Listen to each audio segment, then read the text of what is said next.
अगर 1 नंबर तैयार करते हो तो कहीं 10 नंबर आप तैयार नहीं कर सकते हो। तो आपको इस क्वेश्चन में बहुत इंटरेस्टिंग मिलने वाला है, तो बिना स्किप किए बगैर आपको पूरा वीडियो को देखना है। तो इस वीडियो में हम जानेंगे कि दर्पण से रिलेटेड यहाँ पे कुछ इंपॉर्टेंट क्वेश्चन है आपके सामने रख रहा हूं, तो बिना देरी किए बगैर चलता हूं स्क्रीन पे। तो क्या कह रहा है, गोलीय दर्पण कितने प्रकार के होते हैं? क्या कह रहा है, गोलीय दर्पण कितने प्रकार के होते हैं? तो आप देख रहे हो क्या कह रहा है, गोलीय दर्पण कितने प्रकार के होते हैं। तो हम जानते हैं गोलीय दर्पण कितने प्रकार के होते हैं बच्चा? 2 प्रकार के। कितने? 2 प्रकार के। एक तो आंसर हम लिखेंगे, एक अवतल दर्पण, एक अवतल दर्पण और दूसरा उत्तल दर्पण। समझ में आया? कितने प्रकार के होते हैं? 2 प्रकार के होते हैं। कौन कौन से होते हैं? एक अवतल दर्पण, एक उत्तल दर्पण। ठीक है, कोई डाउट्स किसी भी? ठीक है, तो अब हम जानेंगे किस दर्पण की फोकस दूरी ऋणात्मक होती है। किस दर्पण की फोकस दूरी ऋणात्मक होती है? कौन कमेंट करके बताएगा सबसे पहले? मैं वेट कर रहा हूं, 10 काउंटिंग तक काउंट करूंगा, देखते हैं किस बच्चे का कौन काउंटिंग आता है। 1 2 3 4 5 6 7 8 9 10। इसी के साथ में टाइम को खत्म होता है। तो काफी बच्चे ने रिप्लाई दिया, बहुत अच्छा, वेरी गुड, वेरी नाइस। तो यहाँ पे इसका आंसर आता है किस दर्पण की फोकस दूरी ऋणात्मक होती है, तो इसका आंसर हो जाएगा हमारा, दूसरे का आंसर कितना हो जाएगा, अवतल दर्पण। किसका? अवतल दर्पण। किस दर्पण की फोकस दूरी ऋणात्मक होती है? अवतल दर्पण।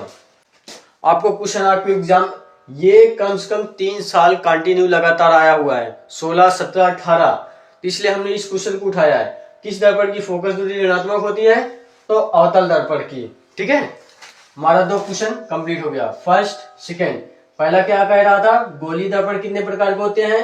तो 2 प्रकार के, एक अवतल दर्पण, एक उत्तल दर्पण। ठीक है, अब यहाँ पे क्या कह रहा है, तीसरा क्वेश्चन, किस दर्पण की फोकस दूरी ऋणात्मक होती है? तो जब हमारा किस दर्पण की फोकस दूरी ऋणात्मक होती है? तो अवतल दर्पण की। तो किस दर्पण की फोकस दूरी धनात्मक होती है? बस कुछ नहीं करना है, तीसरे का आंसर हो जाएगा उत्तल दर्पण। किसका? उत्तल दर्पण। ठीक है, किस दर्पण की फोकस दूरी धनात्मक होती है? तो उत्तल दर्पण की, याद रहेगा। तीसरा भी कंप्लीट हो गया। अब हम तीसरा देखते हैं। ठीक है, यहाँ पे हमने काउंटिंग गलत लिख दिया है, तो कोई ना। यहाँ पे क्या कर रहा है, एक दर्पण से बना प्रतिबिंब सदैव आभासी, सीधा व छोटा होता है। कौन सा दर्पण है? कौन से दर्पण को होता है?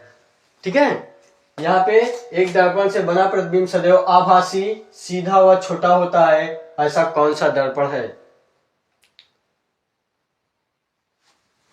ठीक है, कोई ना, तो मैं क्लियर करा देता हूं। वो है उत्तल दर्पण। कौन सा? उत्तल दर्पण। ये हमने इसका काफी अच्छे क्लियर तरीके से हमने वीडियो चलाया है। अगर किसी बच्चे ने वीडियो ना देखा हो तो जाकर के वो पिछले वीडियो को देख लेना, और आपको ये सारी चीजें डाउट क्लियर हो जाएगा, क्योंकि हम तो रिवाइज करा रहे हैं, वहां पे हमने पूरा चैप्टर को ही पढ़ाया है। ठीक है, तो आप जाकर के वहां पे देख लेना, तो आपको और अच्छे से डाउट क्लियर हो जाएगा। अब नेक्स्ट क्वेश्चन चलते हैं। क्या कह रहा है, किस दर्पण से आभासी, सीधा, वस्तु की अपेक्षा बड़ा प्रतिबिंब प्राप्त हो सकता है? तो कौन सा दर्पण होगा? कौन सा दर्पण होगा? अवतल दर्पण। कौन सा दर्पण होगा बेटा? अवतल दर्पण। बराबर, कौन सा दर्पण होगा? अवतल दर्पण। नेक्स्ट क्वेश्चन चलता हूं, जो काफी बार पूछे जाने वाला मोस्ट इंपोर्टेंट क्वेश्चन, इसको हम मान के चलो कि दाढ़ी बनाने के लिए कौन सा दर्पण प्रयोग करते हैं? तो बेटा ये हो जाएगा हमारा आंसर, अवतल दर्पण। कौन सा दर्पण? अवतल दर्पण। मोटर ड्राइवर की सीट के पास लगा दर्पण होता है। बोलो, कौन सा दर्पण होता है? मोटर कार के पास लगा दर्पण कौन सा दर्पण होता है? कोई ना, चलो मैं इसको क्लियर कर देता हूं।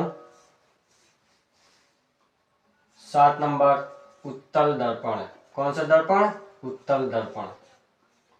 ठीक है, बिना देरी किए बगैर, क्योंकि टाइम बहुत कम है और रिवाइज बहुत ज्यादा करना है, और इसी के साथ में बिना लेट किए बगैर आगे खींचते रहेंगे अपना कोर्स को।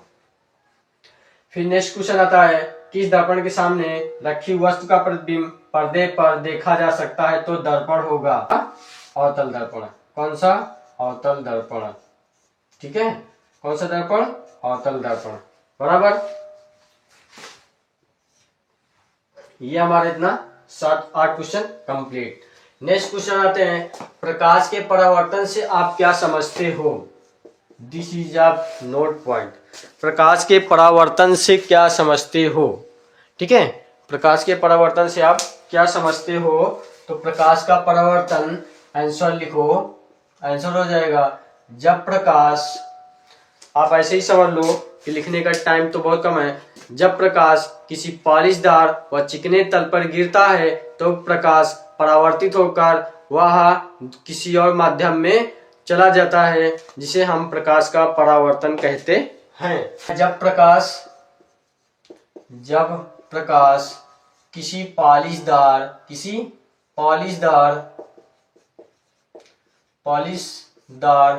व चिकने तल पर गिरता है तो वह तल से टकराकर वापिस लौट जाता है। अब देखो यहाँ पे क्या कर रहा है, प्रकाश किसी, यानी ये क्या है हमारा, ये क्या है? दर्पण। यानी ये दर्पण क्या होता है? नीचे की ओर पॉलिश किया हुआ होता है। जब प्रकाश किसी पॉलिश और चिकने तल पर, दर्पण क्या होता है हमारा? दर्पण जिसमें चेहरा देखते हो, पीछे के साइड में क्या होता है बेटा? पीछे के साइड में चिकना होता है ना, चिकना यानी पॉलिश किया होता है, तभी तो हमें अपना चेहरा दिखाई देता है। अदरवाइज वो ट्रांसपेरेंट होगा तो हमें तो आगे की चीज दिखाई देगी, अपना चेहरा कैसे दिखाई देगा? ठीक है, वही चीज है यहाँ पे। जब प्रकाश किसी पॉलिशदार व चिकने तल पर गिरता है, यानी प्रकाश यहाँ से आया, ठीक है, ये प्रकाश यहाँ से ऐसे आया और चिकने जब इस पर पड़ती है तो ये टकरा कर वापस लौट जाती है, तो जिससे हमारी आंख पे पड़ती है, तब हमें प्रकाश क्या होता है? दिखाई देता है। तो यही है, क्या है? प्रकाश का परावर्तन है। क्या कहलाता है? प्रकाश का परावर्तन। तो अब यहाँ पे कह रहा है प्रकाश क्या है? प्रकाश क्या है, ये चीजें हमने बहुत अच्छे से क्लियर करा है नेक्स्ट वीडियो में। अगर आप नहीं देखा हो तो आप जाकर के वहां पे देख लेना, आपको सारा डाउट क्लियर हो जाएगा। तो यहाँ पे प्रकाश क्या है बेटा? तो एक्चुअल में प्रकाश, आपको हम बता दें, प्रकाश एक प्रकार की ऊर्जा है। क्या है? प्रकाश एक प्रकार का ऊर्जा है जो हमें वस्तु को देखने में सहायता करती है। इसको हम थोड़ा सा लिख देते हैं। प्रकाश क्या है?